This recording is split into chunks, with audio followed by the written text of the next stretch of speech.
In today's video, I'm going to teach you how to use Firebase instead of Base44 database. To get started, head over to Base44 and open the app. Once you're inside, take a moment to make sure you're in the main workspace where you can access the prompt box and project tools. This is the area where you'll be adding the package you need, so it helps to be familiar with the layout before making any changes. Next, move your cursor over the prompt box area. As you hover there, you should see additional options appear. This is important because some of the controls in Base44 only become visible when you're focused on that section.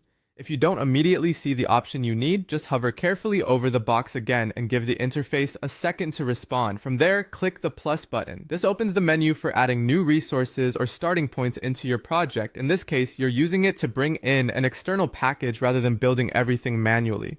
That can save time and help you connect Firebase functionality more directly. When the menu opens, click Start from URL. This tells Base44 that you want to import something using a web address instead of choosing from a built-in option.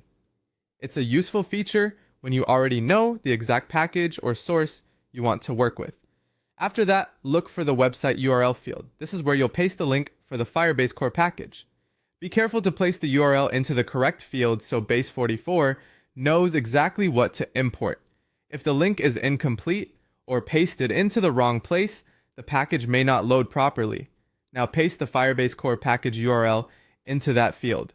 This step is what allows Base44 to pull in the Firebase core package and use it as the foundation for replacing the default Base44 database approach. Make sure the link is clean and complete before moving on. A quick double check here can prevent setup issues later. Finally, click Add.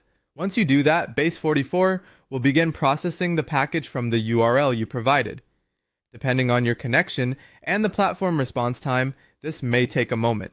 After it's added, you'll be ready to continue working with Firebase in your project instead of relying on the Base44 database. That's all it takes to bring in the Firebase core package through Base44 using a URL. Follow these steps carefully and you'll have a cleaner starting point for integrating Firebase into your workflow.